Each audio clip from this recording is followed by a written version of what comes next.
Hey guys, and welcome to a preview. Couple of previews. Well, who knows how many previews. I'm going to throw a bunch of trailers at you today.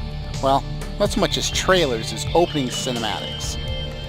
Those of you who recognize the music have obviously played this game. This is probably in my top 5, if not definitely my top 10 of favorite RPGs of all time.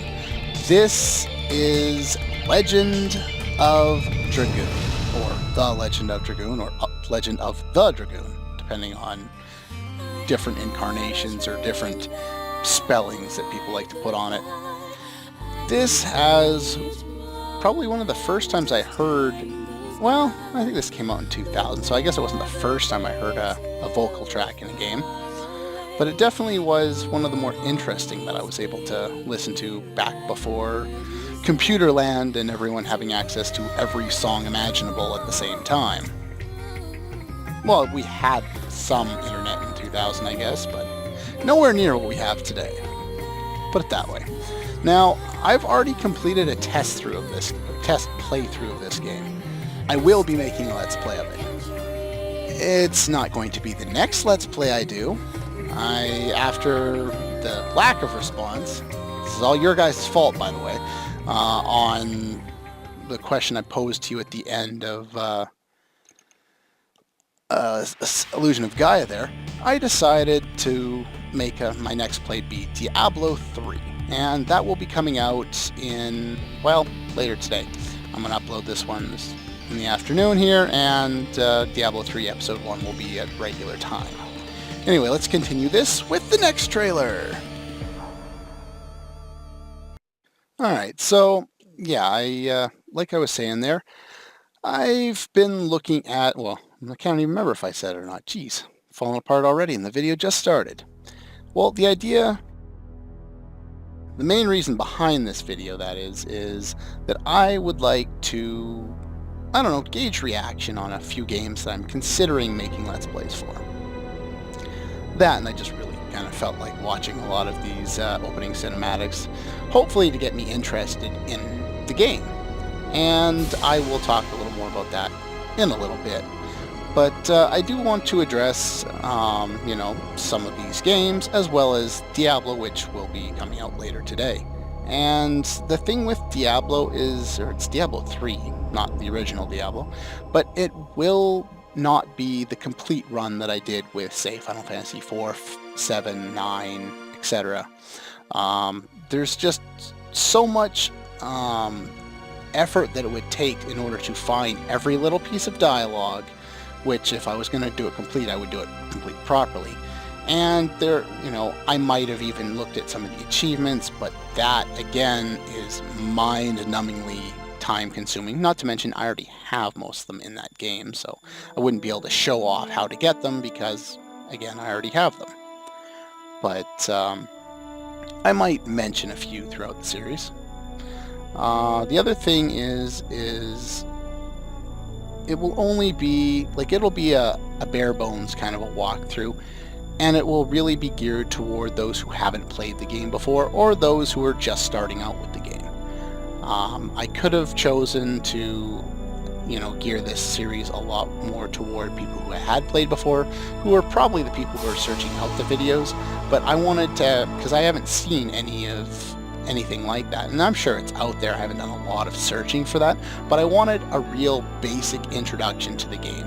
I at least address a basic introduction to most of the games that I play, but in this case I really wanted to go out of my way to make sure that you knew exactly what was going on with this game prior to, getting too in-depth into the online play aspect of it.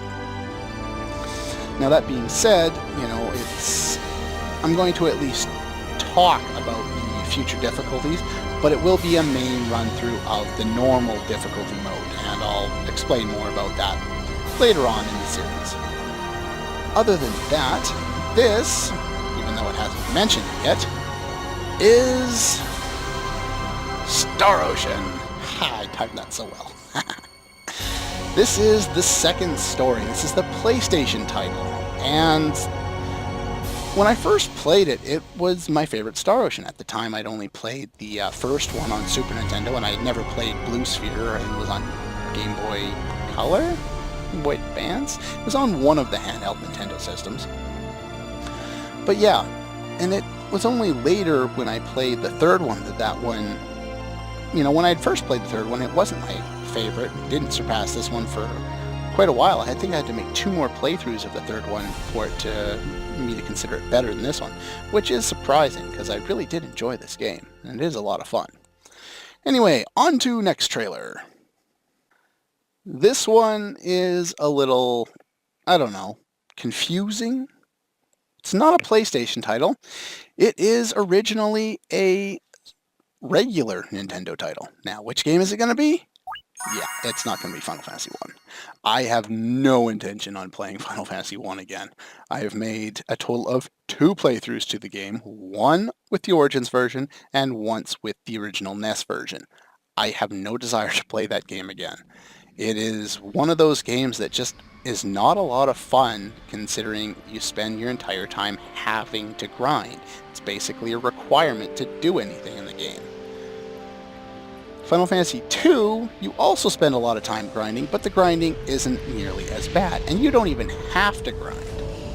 You don't have to, but it's definitely beneficial and will definitely make the game a little more fun to deal with. Now, I have a problem with this opening cinematic. One, I don't have a problem with the fact that they didn't translate it and they used the original Japanese voice actors. I don't think anyone actually says anything, but you can hear their voices as they stumble along and trying to escape crushing bricks. Oh, the bell tower's falling down. We've seen that in other games, haven't we? Didn't I find the tower in the bell tower in Final Fantasy IX? And yeah, we have some basic characters at this point that in the original NES version were pretty much blank slates. They didn't do anything.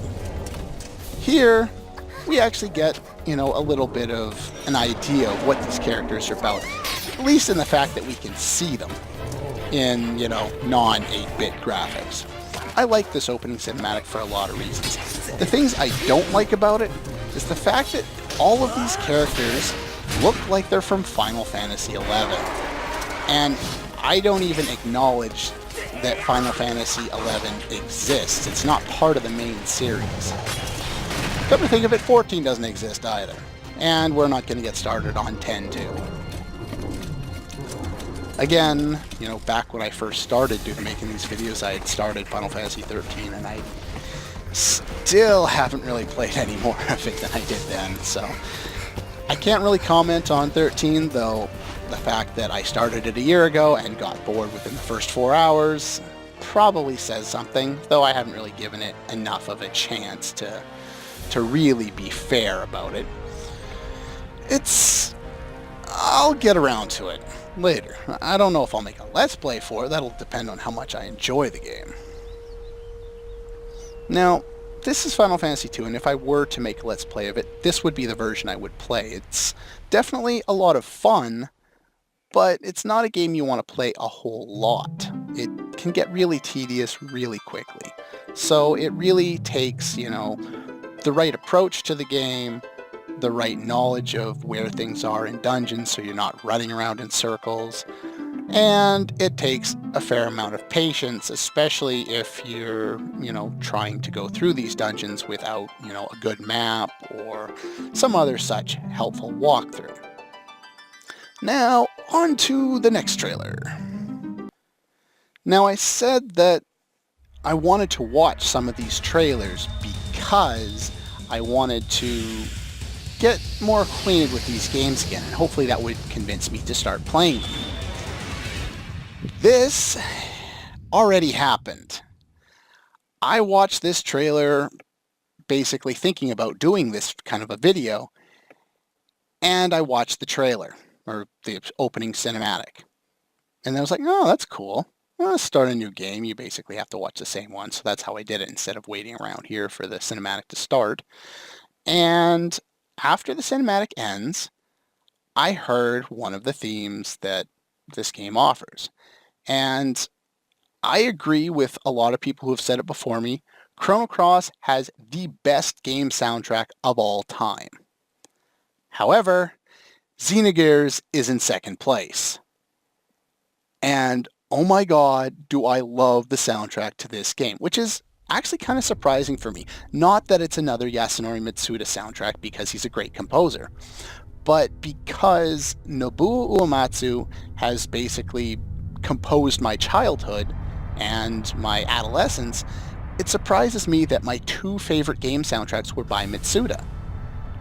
Especially considering, he's worked on a bunch of games that I have liked, that's for sure, but he doesn't usually take control of them. And when he has taken control of the game soundtracks, he's done a great job. It just surprises me with all that Uematsu has put forward, he hasn't been able to make one game soundtrack that can equal these two. Now, Xenogears is one of those games. It's a great game. It has an interesting story. It has awesome music. It has innovative combat. It has nice animated cutscenes, basically in anime form. And this is just technobabble. Don't pay any attention to that.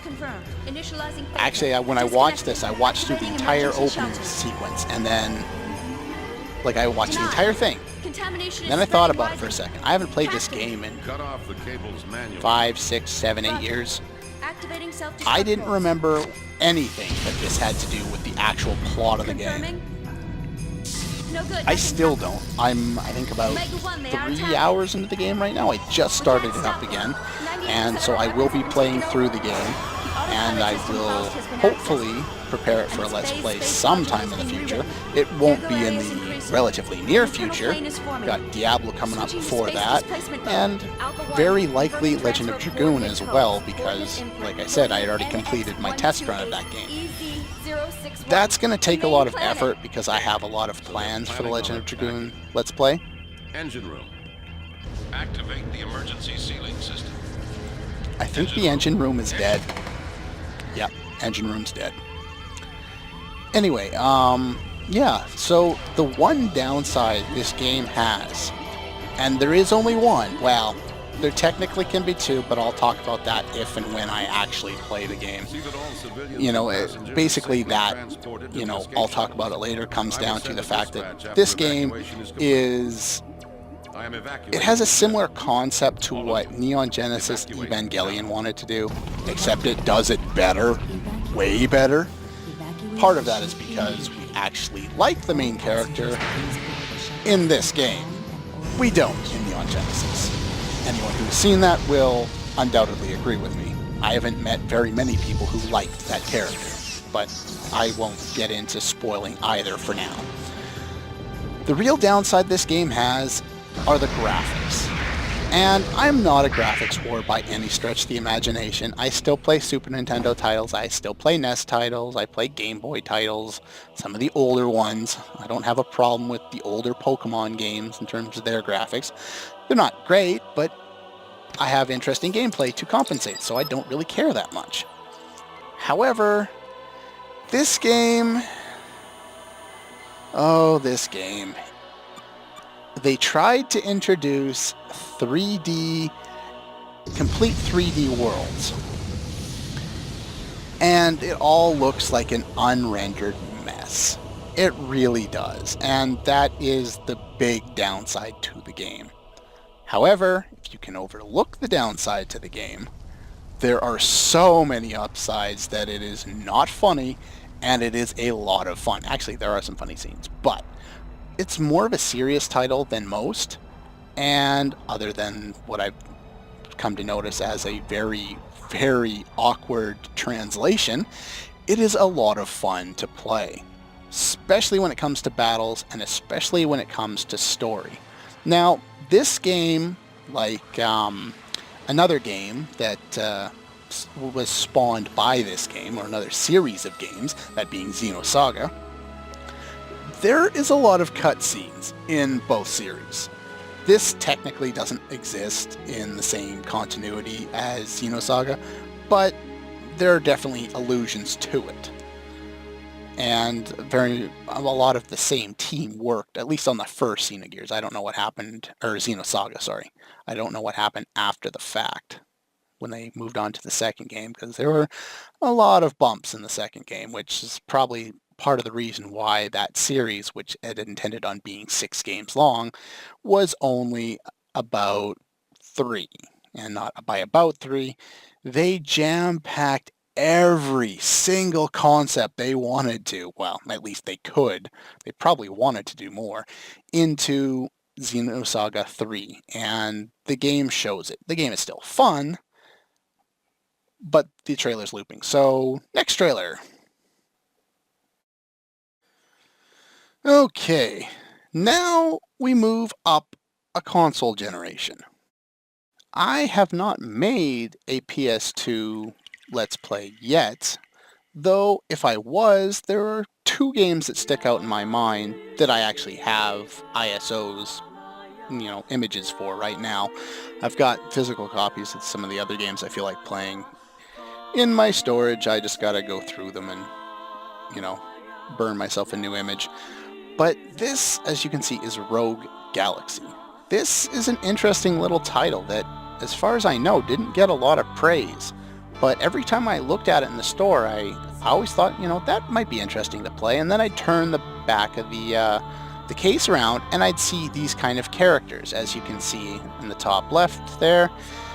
The animation, as far as the backgrounds is concerned, is extremely well done. It looks absolutely beautiful. There are vibrant colors everywhere, and I really like that. And there are the few areas that are supposed to be, very hot, low contrast, not a lot of color, and they are done well as, in addition. But the characters just had a look that made me not want to play the game. Then later on, a friend of mine was on a trip somewhere, and he managed to go into a bigger EB Games than we had here in town, and he found it in a bargain bin.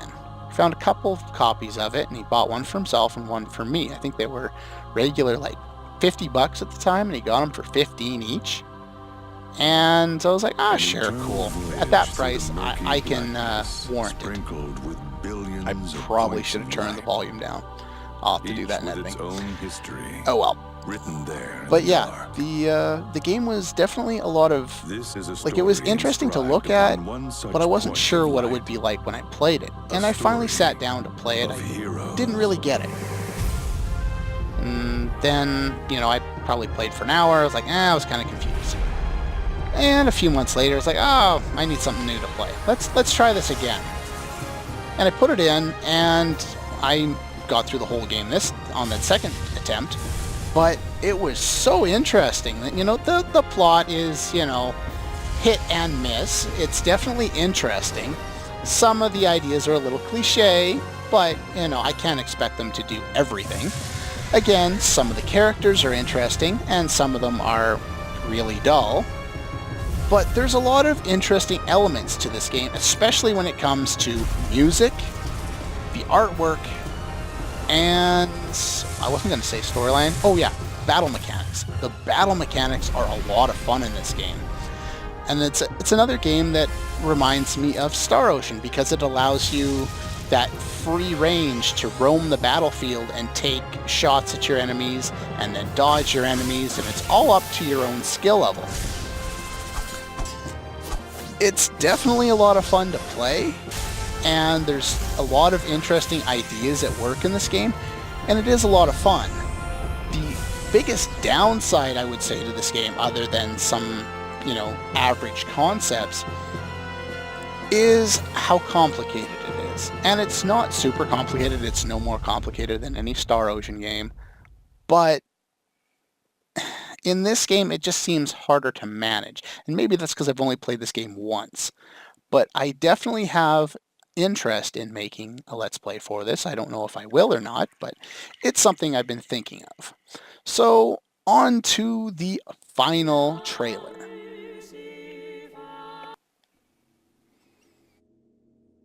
Here we are.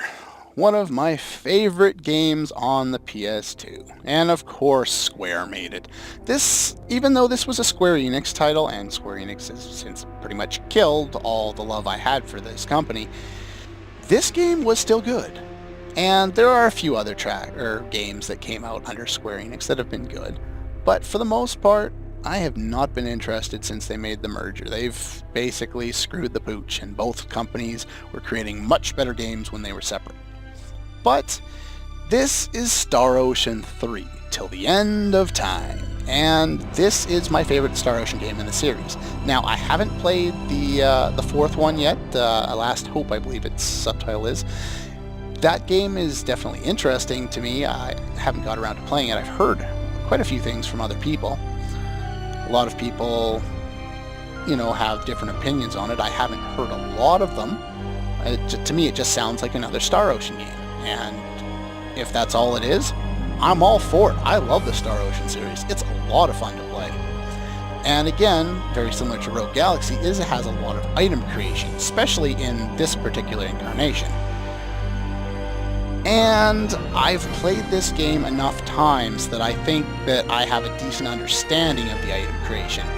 There's a lot of random factors in there as well, and without a guide, I would be hopelessly lost when it comes to item creation in this game, as would most people. This game is confusing. Do not play this game without a strategy guide when it comes to item creation. If you're just going through the game, sure, that you don't need a guide to get through the game. It's relatively straightforward. The story's a lot of fun, the characters are a reasonable amount of fun, the voice acting is at least halfway decent, and is a reasonable amount of fun. I can't really talk about the battle system for this game. It's Star Ocean. It's exactly what you would expect from a Star Ocean game if you've played any of the previous games or any of the future games. Star Ocean is Star Ocean. It has its own genre and when it comes to combat, and they always do it really well. This one especially well. I actually find that this is probably their best battle system, and again, I haven't played the fourth one. But yeah, so that's pretty much all I wanted to do with this little preview thing. It's probably longer than I wanted it to be as is. But yeah, give me some feedback. Tell me what you think of any of these games. What would you like to see me play? At this point, Diablo's coming up next. Legend of Dragoon is probably the next one, though if there was any game I would substitute for that, it would be this one. But yeah, those are kind of my front runners right now. Anything else needs... I've got other ideas in mind for SNES titles and all that other junk, but they don't really have interesting cinematics to show, so I'll leave them to the side. There's a lot of shorter games like Zelda and some other games that I can't think of off the top of my head that I want to play, but I'll put them in between some of these larger titles so that, I make a longer game, shorter game, longer game, shorter game, to an extent. Illusion of Gaia was kind of mid-range, and before that I did Super Mario, which was short. Before that I did a couple of long games, and Diablo's going to be kind of in that mid-range to short, just because of the way I happen to have organized the Let's Play. But yeah, so give me some feedback, tell me what you think. Hopefully you enjoyed my rambling, and yeah, I will see you guys next time.